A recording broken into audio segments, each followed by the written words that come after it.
Okay, welcome back. Let's go back to our table.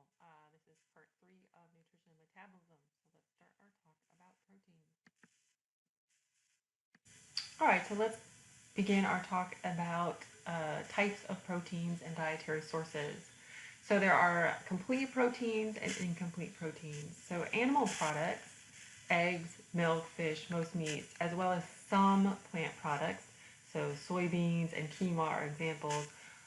These are considered complete proteins. What that means by being a total protein is that it contains all the needed essential amino acids. Remember, these are the amino acids that the liver can't make, so they have to be ingested. Most plant proteins, like legumes, nuts, cereals, contain incomplete proteins, meaning they are lacking some of the essential amino acids. However, this picture over here, as long as someone is eating a variety of plant-based products, so this is just showing you if someone's eating legumes, and as long as they eat corn, that they can get all of their essential amino acids. So basically, I just call it a smart vegan. A smart vegan diet can meet all the recommended daily allowances for those essential amino acids. And like it's just all proteins are not equal, and it's just basically there's 12 non-essential amino acids. If not present in the diet, they can be made, and then there's 8 that are essential for adults and 10 that are essential for children. But what that means is they must be included in the diet. I don't know why I had 2 slides for that. Anyway, so what are the uses of proteins in the body? We are basically structurally meat.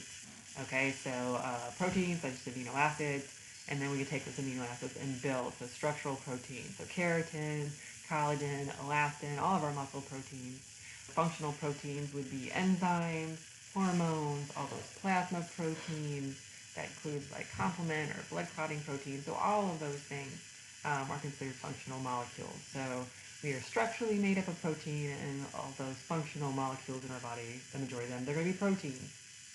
We can also take amino acids and they can be converted to glucose by gluconeogenesis, or we can take those amino acids and the fabulous builder of the liver can then store those as fat, and then when they're converted in these forms, then too, they can also be used later and then burned for energy. So 3 factors help to determine whether amino acids are going to be used to build more proteins or if they're going to be burned as fuel. And so there's something called the all or none rule, and that just means that if all amino acids are not present to build a particular protein, then the body is not going to build that protein. And so if something's missing, an amino acid missing, then those amino acids, since they are not stored, we do not store amino acids long term, then they're just going to be used for energy. Other things determine if we're going to build or to burn the energy in proteins is proteins are used for fuel if carbohydrates or fats are insufficient. So as when someone's on a high protein diet.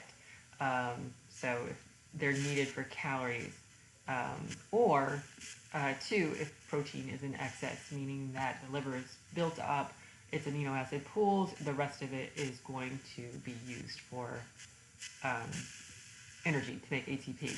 There's also hormonal control. So anabolic hormones like growth hormones, sex hormones are going to accelerate protein synthesis and growth. Particularly, I'm talking about male sex hormones, so androgens. Those are anabolic hormones. So then those amino acids would be used for building.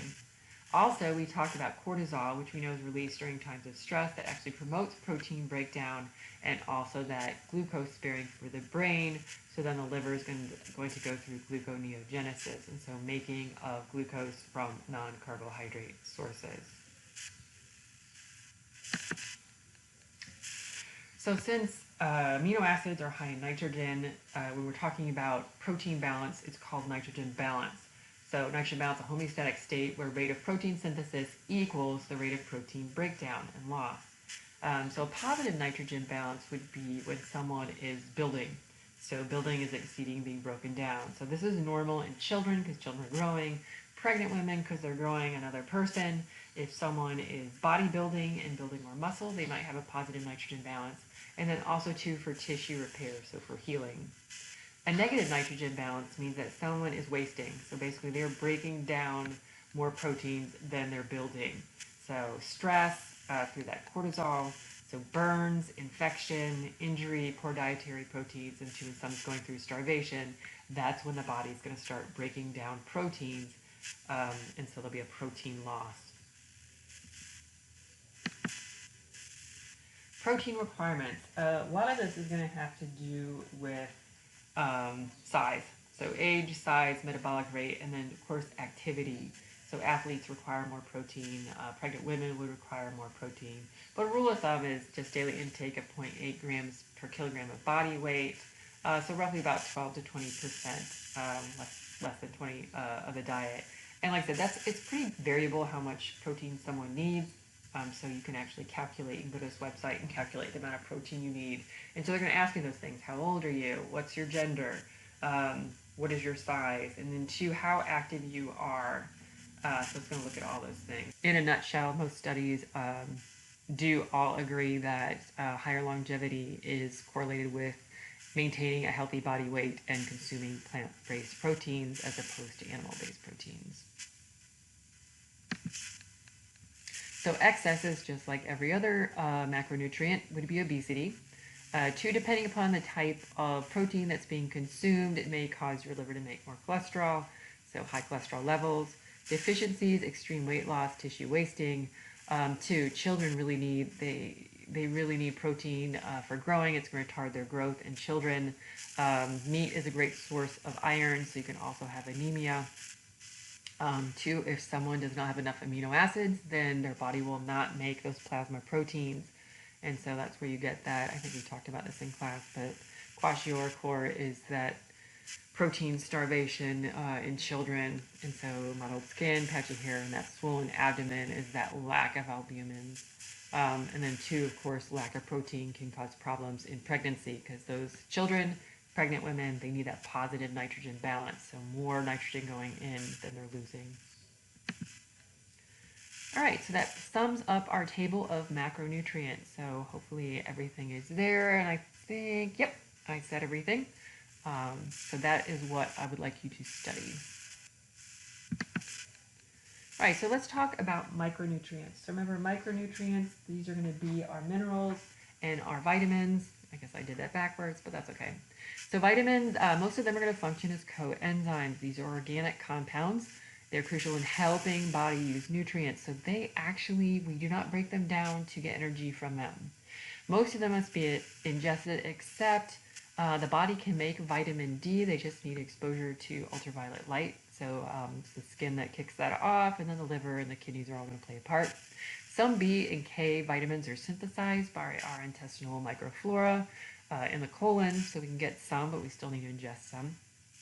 And then beta carotene from carrots or other orange yellow vegetables can be converted to vitamin A by the body. No one food group contains all the vitamins necessary, so you do need to eat an assortment of foods to get them all. Oh, just two falsities. The more vitamins, the better. My dad was a man of excess and loved to take handfuls of vitamins.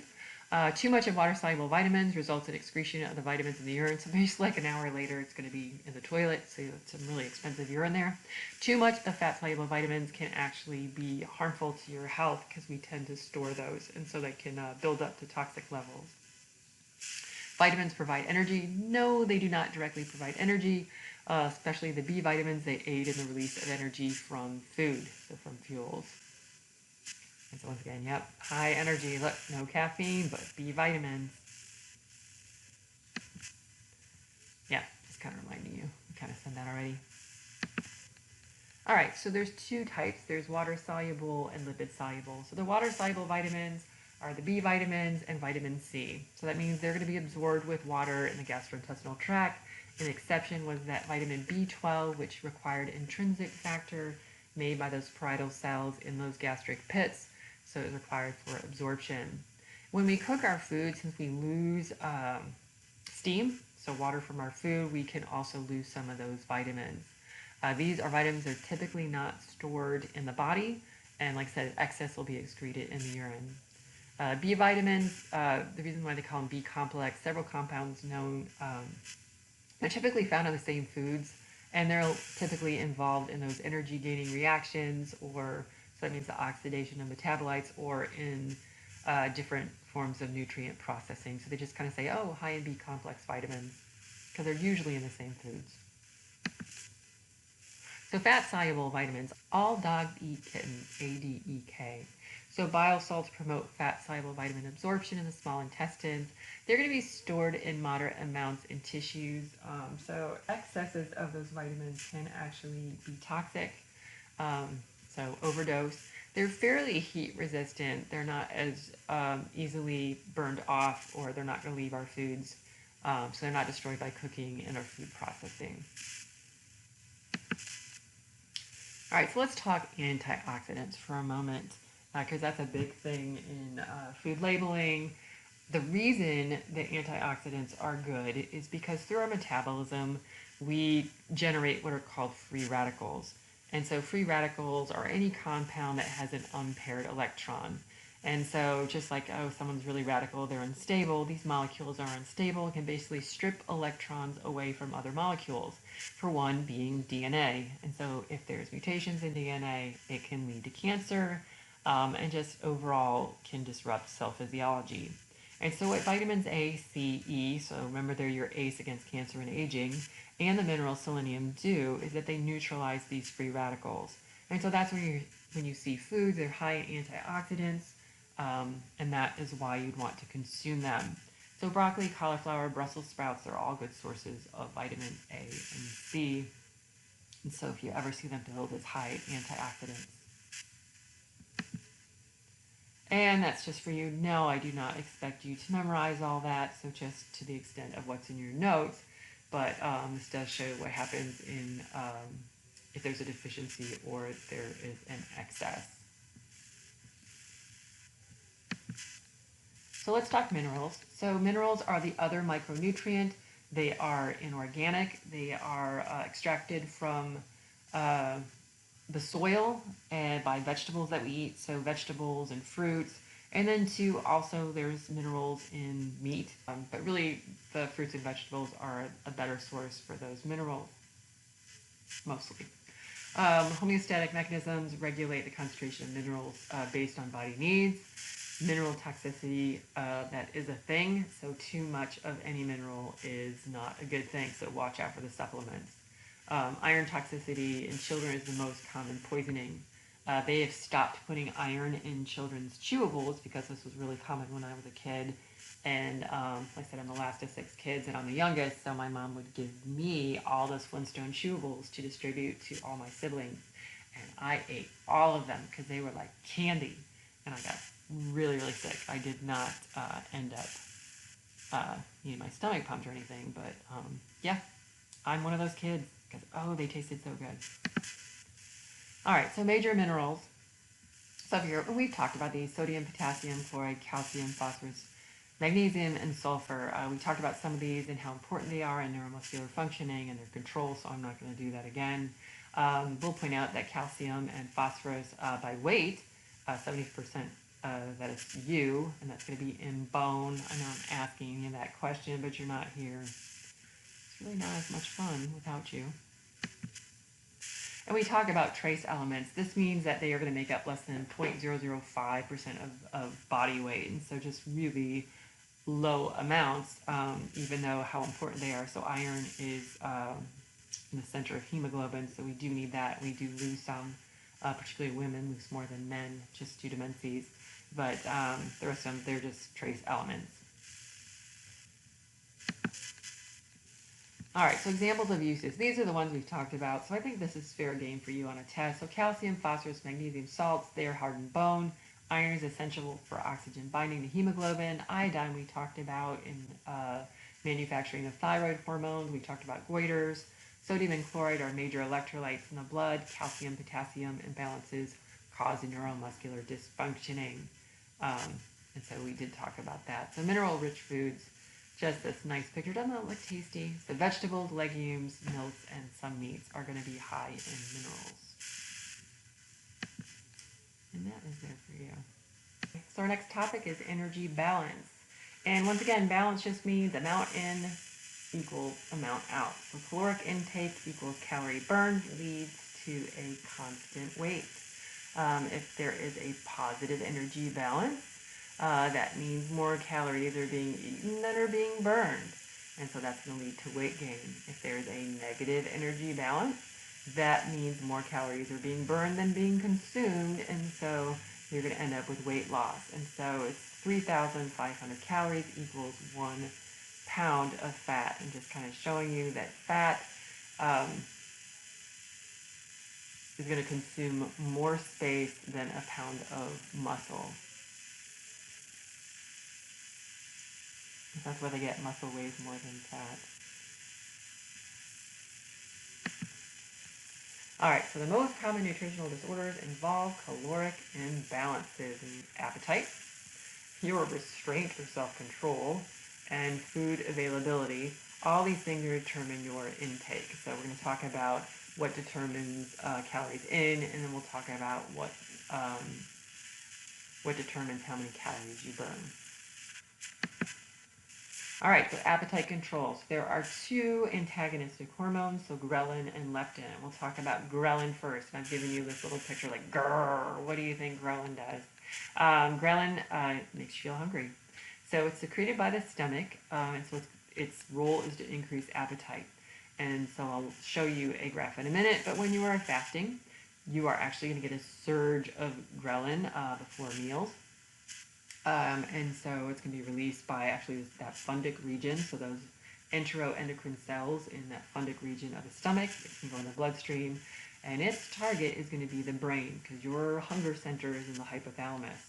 And so there's going to be a release of neuropeptide Y from the hypothalamus, and that is going to cause you to seek food. So that is going to stir up your appetite. So that's the drive that compels you to seek food. So some things they know about ghrelin is, like I said, that levels go up before mealtime. They're low in between meals. And so, it's not random that we eat breakfast, lunch, and dinner. And this is because our ghrelin levels go up. This is a gastric bypass, and they know that when people have a gastric bypass, that their ghrelin levels go down. So this is showing you how low they will be. Also, as you can see, the stomach has been reduced.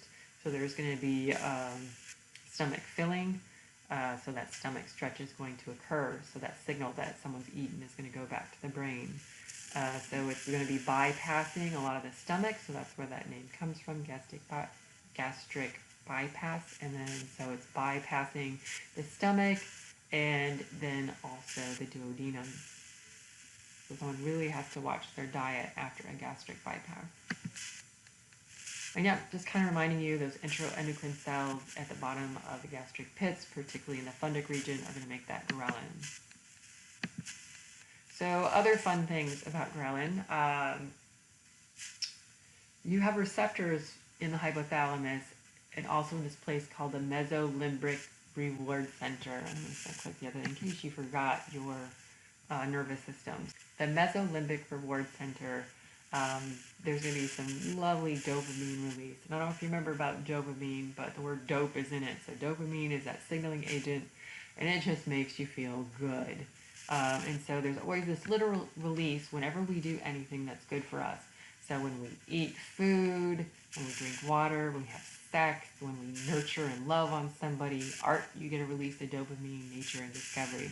So I'm just kind of showing you this, that it's, our relationship with food has a lot to do with that dopamine. And so ghrelin is going to send that message there. So that's really going to drive us to seek food. And then when we eat it, we get that rush of dopamine. I've done trials using vaccines and antibodies to ghrelin in the treatment for obesity. I haven't really heard the end of those trials. They do know that ghrelin is released during times of stress for some people. So those of you stress eaters, that could be why. They also know if you eat a high-fat diet, so a meal that's high in fat, you're going to have lower ghrelin that next meal. If you eat a low-protein diet, they also know that you will have higher ghrelin for the next meal. So that's kind of one of the premises with that keto diet or those high-protein diets, that you will feel more satisfied longer. And then we also talked about stomach emptying. Yeah. So, other studies they've done in response to acute sleep deprivation. So anyone, look what happens if you don't go to bed on time and you stay up late. You get them midnight munchies. If you've ever had midnight munchies, there is a hormonal connection to that. So ghrelin makes you hungry. The antagonistic hormone is leptin. So leptin isn't really a hormone that goes up and down between meals. This is the most important long-term regulator of energy balance. So this is, like I said, it's not between meals, just more long-term. What leptin does is it tells the brain that the body's fat reserves are sufficient. This is the number one hormone that helps us maintain a relative constant body weight. And two, it will actually increase our basal metabolic rate. So let's take a look. So basically when food intake is in excess of caloric needs, it's the adipocytes that actually make the leptin. So fat cells make leptin and release it into the bloodstream. And so it has a couple effects. So it's going to increase our basal metabolic rate because it kind of tells the body like, hey, we've got it to burn. It also is going to inhibit that neuropeptide Y, and so we won't feel hungry. So satiety, that's satisfaction, that's a word for that. So our appetite will be sated. So most obese people have plenty of leptin because they have plenty of adipose sites. The problem with obesity, and you're like, well, if it's fat cells that make this, then why aren't we all skinny? That your brain can become leptin resistant. Leptin 2 also modifies fat cell sensitivity to insulin, and so you get an inhibition. The idea is that it's going to inhibit lipid accumulation. However, when adipocytes get to be quite large, when someone's obese, then they become insulin resistant. And so what they do know is high fat, you do have high leptin levels, but you also get insulin resistance. And so that's that link between obesity and type 2 diabetes, which we're going to talk a little bit more about in just a minute. Oh, this was just fun because you guys are students and going into healthcare. They did this study in 2007. It's all female students of normal weight in a nurse practitioner's program, which is a 12-week semester. And so what they found out was that 56% of the people gained weight, 28% of the people lost weight, and only 17% maintained a stable weight in those 12 weeks. And so the whole time they were doing this, they were monitoring what they were eating, and they were also daily monitoring their cortisol levels with a saliva test. And so what they realized is cortisol wasn't exactly making people fat because some people had high cortisol and they didn't gain weight. But in most of the participants, it actually just meant that you would have less restraint. So when you're stressed out, you just don't have that energy to make good food choices. And I kind of agree with that one. They do know that cortisol does promote abdominal fat deposition. And this is going to be that visceral fat, so those peritoneal folds. That's part of that metabolic syndrome that is not healthy. So we talk about that apple shape. A lot of that fat is going to be visceral fat, not subcutaneous fat. Also, though, high cortisol will drive you to consume, I love this word, hyperpalatable foods. Hyperpalatable means stuff that tastes good. So high energy foods like fat and sugar. Think about it evolutionarily. If you could get a fatty meal, you should take it because fat has twice as much energy per pound. And so back in the day, we used to have to go out and hunt and kill our food and drag it home, or at least forage for it for sure. And so there's just that little extra brain reward when we eat something high in fat. But stress does drive you. That's why I love ice cream, personally, which has both of those, fat and sugar. All right, so energy balance, caloric intake. So calorie burn, so that's what determines your intake. So now we're talking about outflow, so calories burned. So overall caloric requirements take into account your basal metabolic rate, which we'll talk about, your energy cost of physical activity, so how much you move. And then we did already mention that diet-induced thermogenesis, the heat creation due to diet, and that's about 10%. And that was on that TED Talk. Sequence as far as high to low, so protein, carbohydrates, and then fat.